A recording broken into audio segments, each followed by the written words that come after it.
So I want you to imagine packing for a skydive, right? But instead of a meticulously packed parachute, you fill your backpack with a book of ancient Oh, prayers. wow. Yeah, that's not going to end well. Right. You jump out of the plane, you close your eyes, and you just fully expect the laws of aerodynamics to pause just for you. Like, you anticipate that gravity will simply suspend itself because you recited the right words. Exactly. It sounds completely insane when we frame it like that. It really does. Yeah. Yet, according to the rationalist scholarship we are diving into today, that is the exact psychological mechanism governing how, most of the world interacts with ancient sacred texts. Yeah, the expectation is that the universe will somehow just bend to human wishes if the correct ritual is performed. We look for this warm blanket, basically, a mystical escape from the brutal, unforgiving mechanics of reality. Well, welcome to the deep dive. Today, our mission is to completely shatter that warm blanket. We really are. We are taking a stack of translated notes and excerpts from a lecture by the rationalist scholar Allama G. Parwez, and he focuses his analysis on Surah Al-Imran, specifically verses 121 and 122. Right. And the goal for you today, the listener, is a radical reprogramming. Absolutely. We are moving away from treating this text as what Parwez might call a religious placeholder, a soothing collection of words you passively recite for blessings.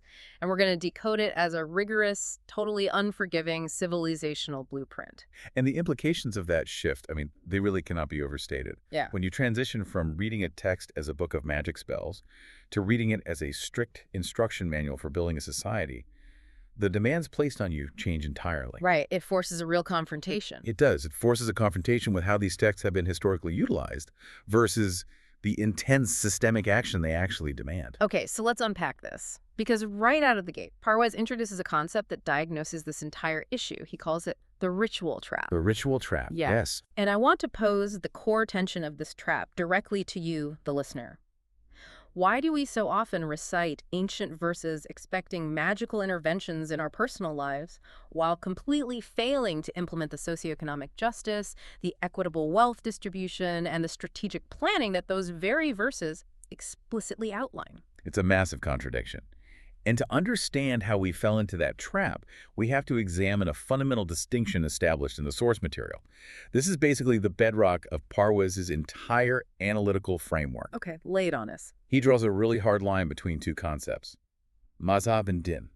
Let's define those, because I feel like the traditional translations usually just lump everything under the umbrella of religion. They do, yeah. And that linguistic blending is exactly where the trap begins. In this rationalist framework, mazhab represents the traditional concept of religion. But Parwez argues mazhab is entirely a human-made construct. Interesting. How so? Well, it is built on a highly subjective, fabricated relationship with a personal God. Under the operating system of mazhab, the adherent fundamentally believes they can manipulate divine will. Ah, I see. They believe that through the currency of rituals, passive prayers, or even bargaining, they can convince the divine to intervene and fix their earthly problems. And that allows them to completely bypass the actual physical effort required to solve those problems. It turns the divine into a cosmic vending machine. Exactly. A cosmic vending machine. You input the recitation, you pull the lever of ritual, and out pops a military victory or a good harvest or a cured illness. The human being doesn't have to change the societal structure at all. They just have to, ask louder.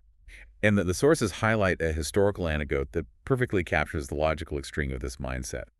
During the formative years of this community, opponents would mock the early believers with a very specific, sarcastic argument. What did they say? They would say, well, if your God wanted to feed the poor, he would just do it himself. Wow. That's incredibly revealing. It is the ultimate manifestation of mazhab. If God is all-powerful, humans bear zero structural responsibility for poverty. God will simply drop bread from the clouds. When you lay it out like that, it sounds absurd. But if we are being honest, that underlying psychology dictates how countless people approach crises today. You face an economic collapse or a medical emergency, and the instinct is to pray for an exception to the rules of reality. Right. Contrast that passive expectation with the concept of din. In the sources, din is explicitly not a religion. It is translated as a system of life. A system of life. Okay. Yes, it's a dynamic, comprehensive, socio-political and economic framework that demands strict, unyielding obedience to immutable laws.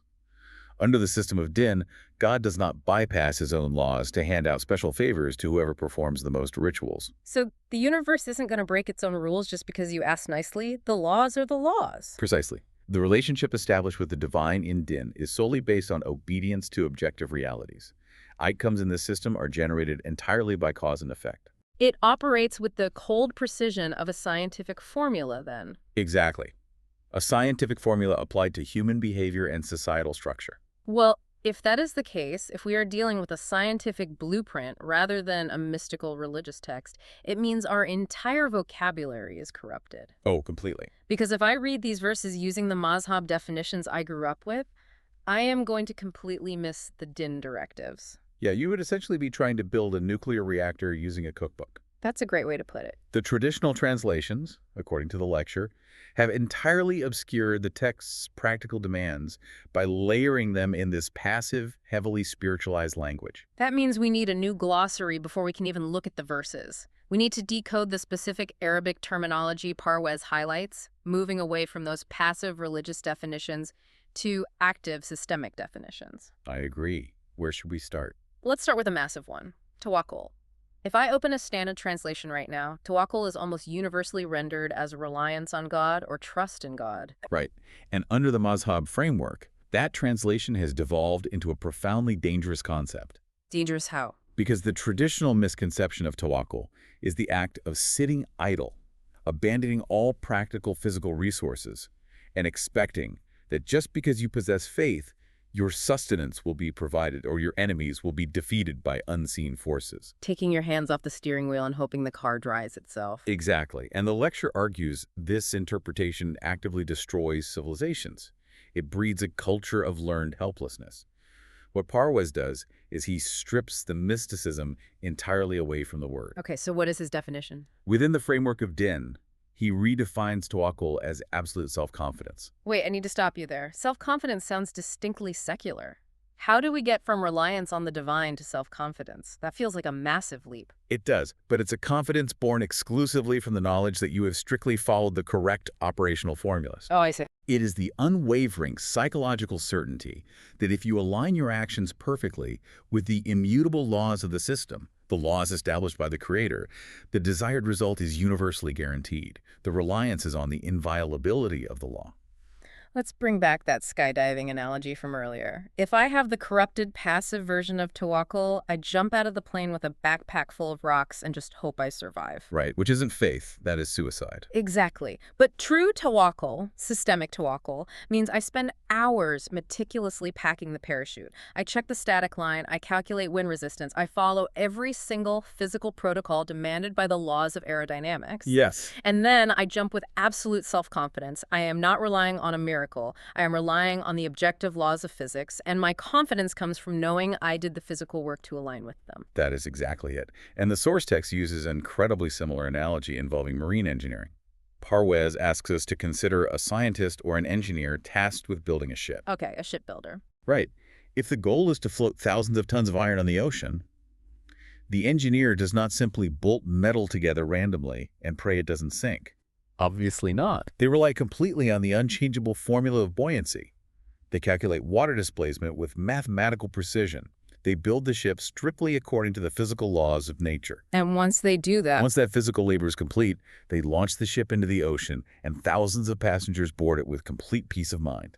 because the passengers aren't terrified that the iron will randomly decide to sink that day. Exactly. They possess tawakkul, absolute conviction in the physical law of buoyancy. The core takeaway Parwez emphasizes is that true faith, true reliance, only begins after a society has taken all necessary physical preparations. Action must precede reliance. Always. A society must exhaust every available material resource, utilize every ounce of human intellect, and then they can trust the system. So, you build the iron ship, you pack the parachute, you do the grueling physical work first. Which leads us to ask, what exactly are these laws we're supposed to be relying on? Right, which brings us to the second crucial term in our linguistic key, Sunnatullah, or Kwanine Kudawandi. Okay, and the sources translate these as divine laws or the laws of nature, but I actually want to challenge this concept a bit. Go ahead. If we are just talking about the laws of nature, gravity, aerodynamics, buoyancy, thermodynamics, Why inject divine revelation into the conversation at all? I mean, human beings have secular science. We have empirical observation. We figured out buoyancy without needing a sacred text. Why dress up physics in religious terminology? That is exactly what a materialist would ask, and the lecture addresses this head-on by dismantling the boundary between science and revelation. Hmm. In the Quranic social order Parwez describes, there is no separation between the two. Really? No separation at all? None. They are two halves of the exact same mechanism. How does the text synthesize them? Well, the framework posits that the Creator established two corresponding sets of laws. The first set governs the external physical universe. We call this physics, chemistry, biology, astronomy.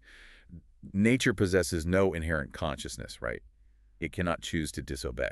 Right, a rock has to fall. Exactly. It operates blindly on these immutable mechanics. Humans were granted the cognitive capacity, the intellect, to discover these laws. We do not invent the law of thermodynamics. We observe and harness it. I follow that. Science uncovers the physical mechanics. The second set consists of socio-economic and ethical laws meant to govern human society. Because human behavior is endlessly complex, driven by ego, fear, and a tendency toward extreme selfishness, discovering the perfect, objective economic system through mere trial and error is virtually impossible without immense suffering. Yeah, because human design systems always carry the bias of the humans who design them. Precisely. Therefore, these socioeconomic laws were provided through revelation. But the radical claim here is that both sets of laws share the exact same divine origin and the exact same immutability. They never change, and they never fail. I am struggling a little with the equivalence there.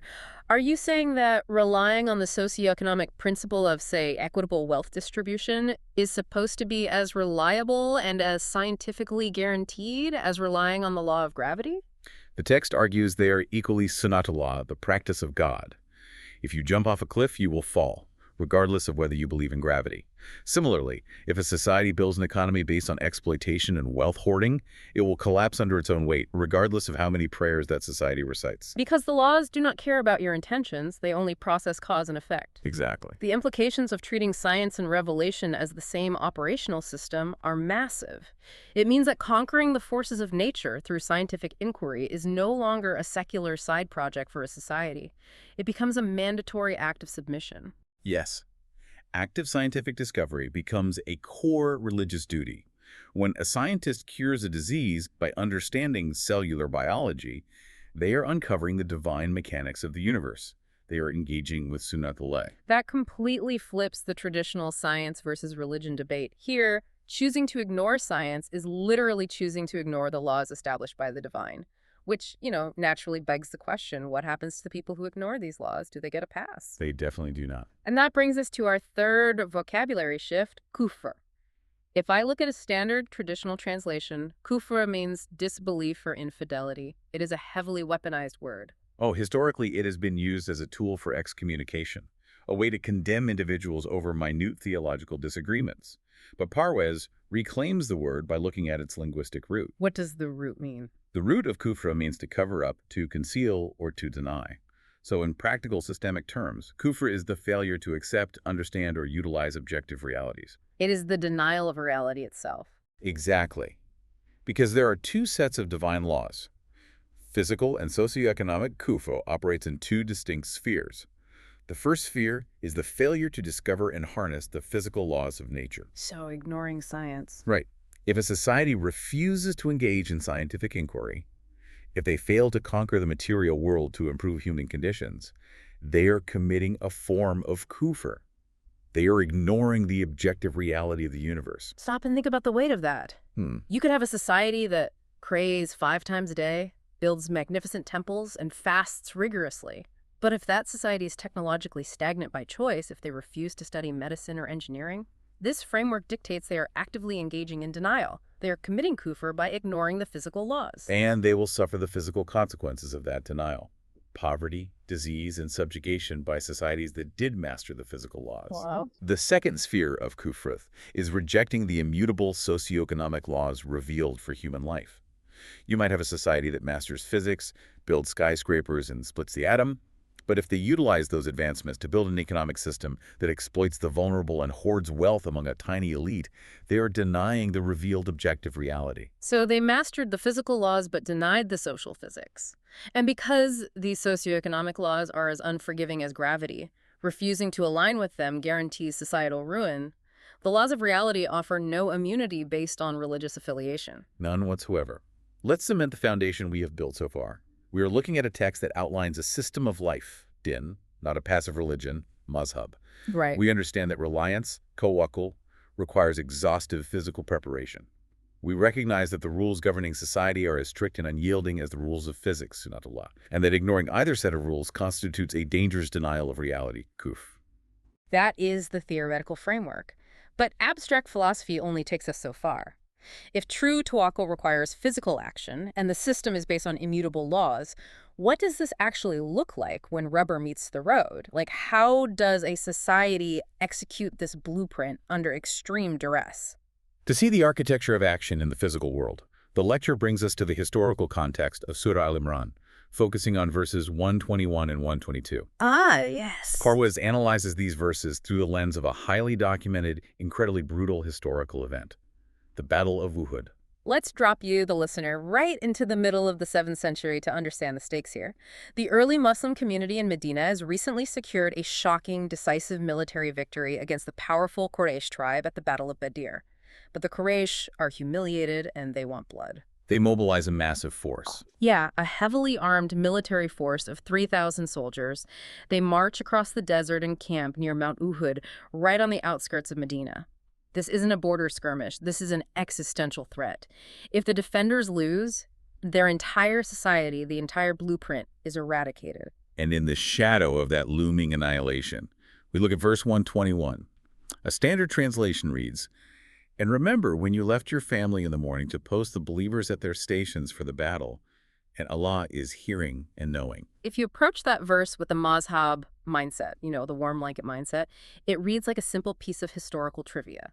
The prophet woke up, left his house, and told people where to stand. It feels almost passive. But Parwez applies his rational analysis to argue that the inclusion of this specific detail is fiercely deliberate.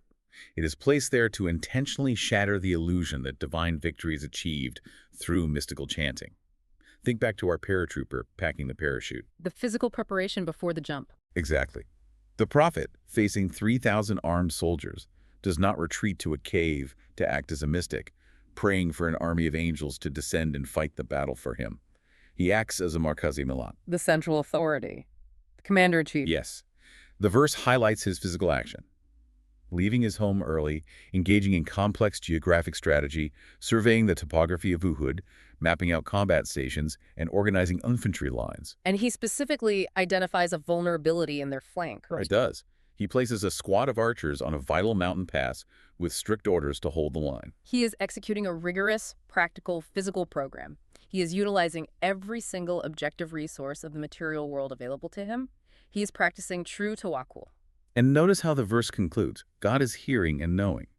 In traditional readings, this is often treated as a passive theological sign-off to make the text sound holy. But the lecture argues it signifies an operational audit. An operational audit. Yes.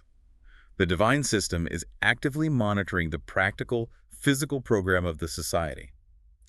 Are they aligning their strategic actions with the harsh demands of reality?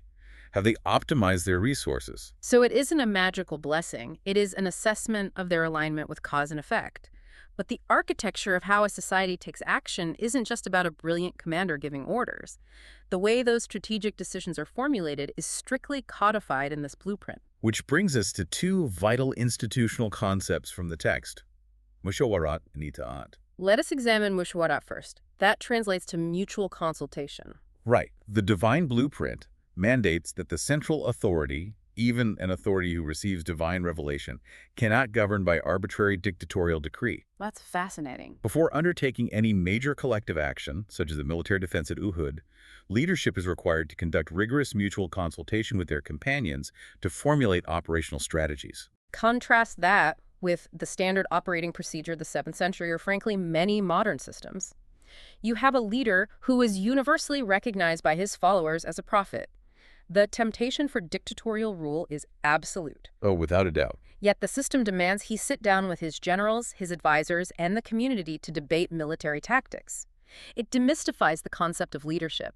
It forces the society to rely on human intellect, collective brainstorming, and empirical analysis of the enemy's movements.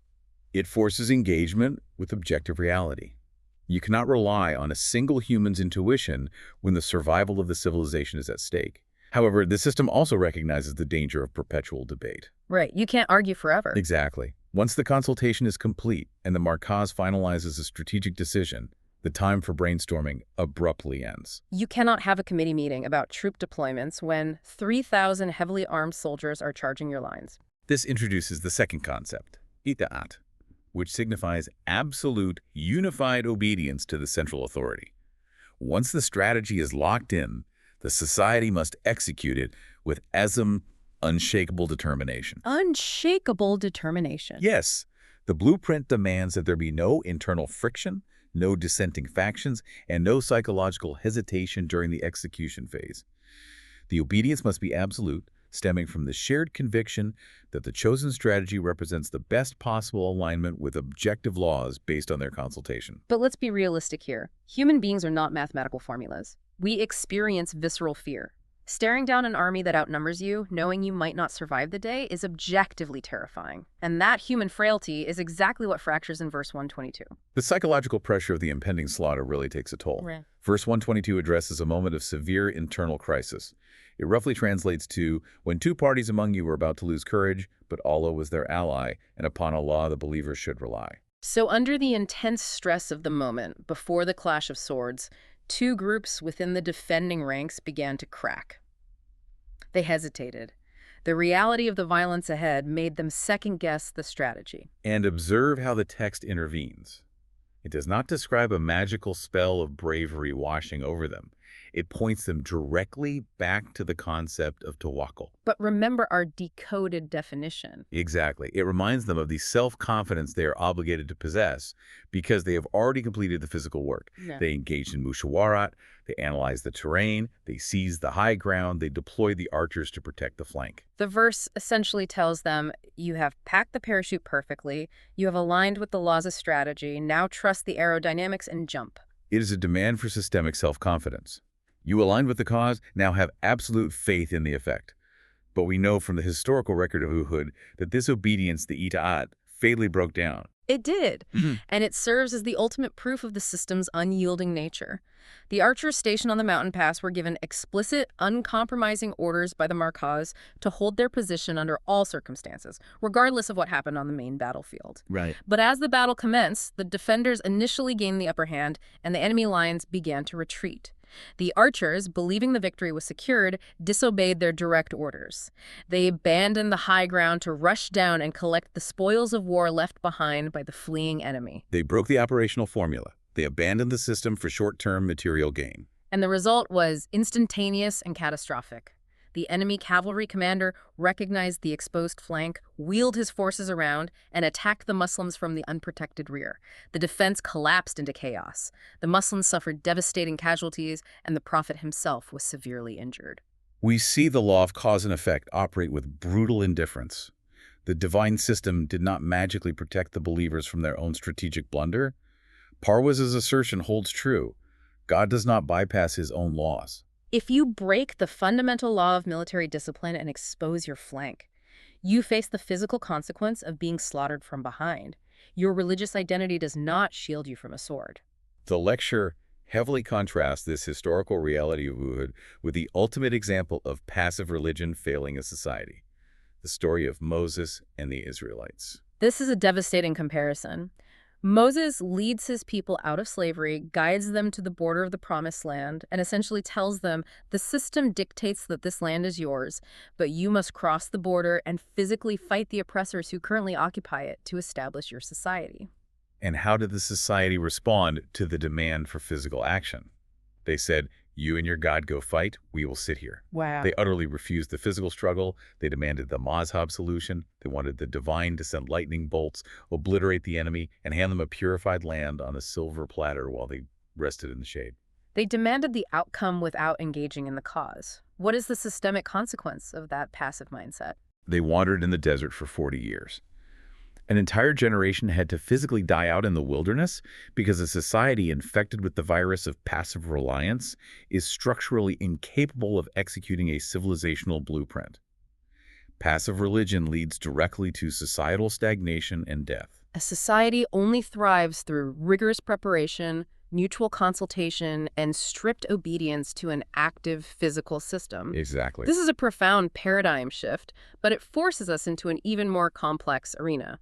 We have been discussing the mechanics of survival on a battlefield, but a civilization cannot sustain itself purely on military strategy. Once the battle is over, people still need to eat, they need shelter, they need infrastructure. Right, the war is just one part of it. Exactly. This brings us to the core of this deep dive, the economic engine of the blueprint. We must transition from the geometry of the battlefield to the ethics of the marketplace. The system of din is comprehensive. It cannot leave the management of resources to chance or human greed. Let's explore the concept Parwez identifies as nizam-i-rububiyat, the system of providence or the system of sustenance. To grasp nizam-i-rububiyat, we need to return to that naive misconception we discussed at the very beginning. The opponents mocking the early believers. If God wanted to feed the poor, he would do it himself. The expectation of vertical providence. I pray to the sky, and food drops into my lap. Traditional religion operates on the assumption that providence, the providing of sustenance, wealth, and security, is a direct, mystical transaction between God and an individual. If you are wealthy, God blessed you. If you are starving, God is testing you. But ultimately, God is pulling the strings directly. And the lecture refutes this. Vehemently. The lecture completely refutes this entire framework. The text insists over and over that God operates exclusively through laws. So how does providence work if it isn't a direct, magical deposit into my bank account? Providence is achieved through the establishment of a socio-economic system, designed and maintained by the society itself. It is a horizontal transaction, mediated by the system. Horizontal. Mediated by humans. Yes. The Markaz, the central authority that we saw organizing the archers at Uhud, has an equally rigorous duty during peacetime. The authority is structurally responsible for the equitable distribution of resources, ensuring that the basic needs of every single member of the society are met. Wait, I want to clarify the scope of this. Are you saying the burden is entirely on human beings to build the economic engine? Like, God provides the theoretical blueprint, but humanity has to lay every single brick, collect every tax, and distribute every resource? Emphatically, yes. Return to the engineer building the ship. The Creator provides the immutable law of buoyancy.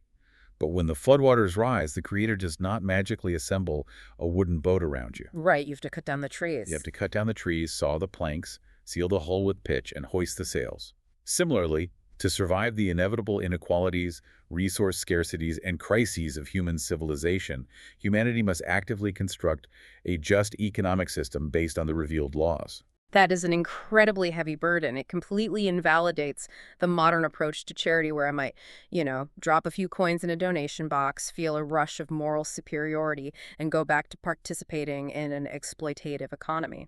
This system demands that the society structurally, institutionally eliminate poverty through the mechanisms of the Markaz. Because individual charity is insufficient.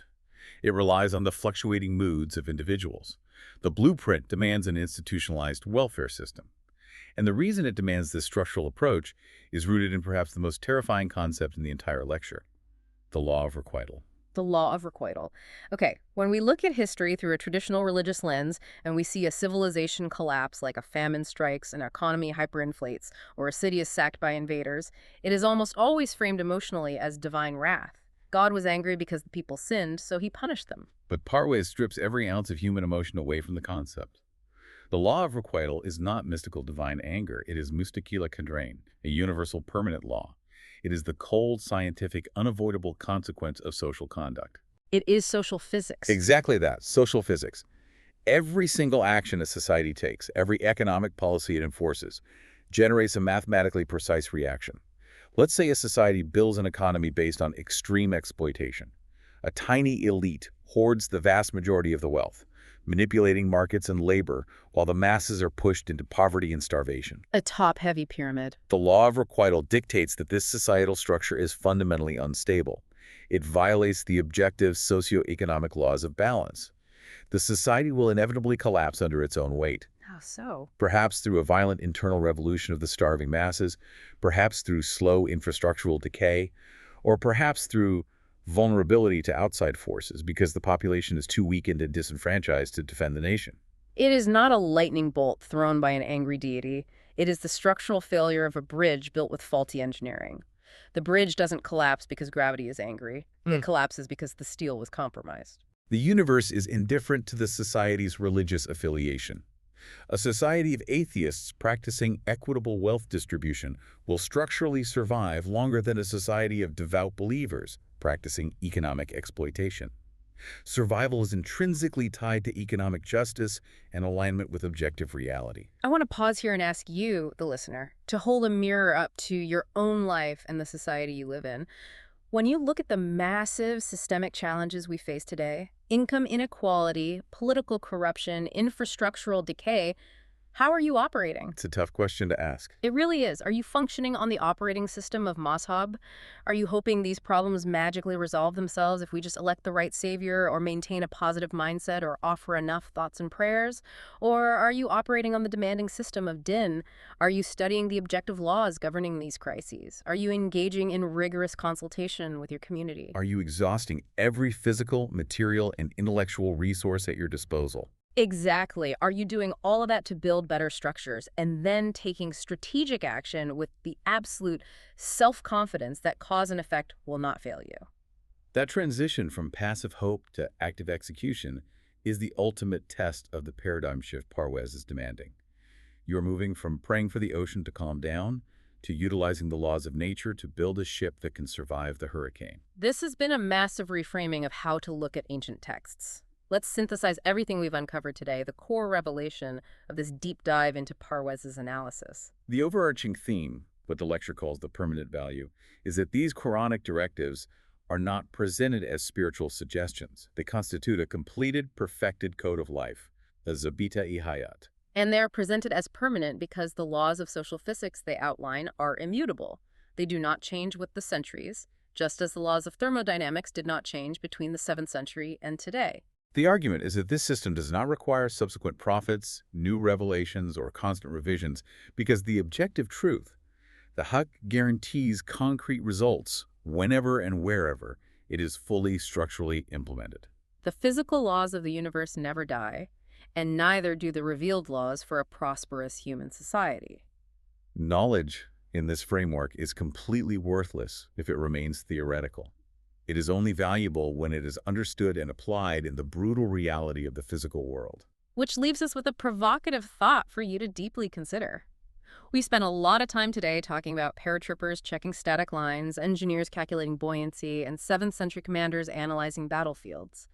But look closely at your own worldview. Yeah, look at the core principles you claim govern your life. Are you treating those principles as mere comforting rituals, phrases you recite to feel morally secure, or are you executing them with the scientific rigor and the physical sweat of someone trusting their life to a parachute? Are you content with reading the instruction manual, or are you actually going to build the machine? That is the challenge. But, and there is always a but, when we are dealing with the messy reality of human civilization. This raises a critical vulnerability in everything we've discussed today. It does. We've established that the divine laws, the civilizational blueprint itself, are flawless. They are immutable, they don't care about your feelings, and they guarantee success if followed.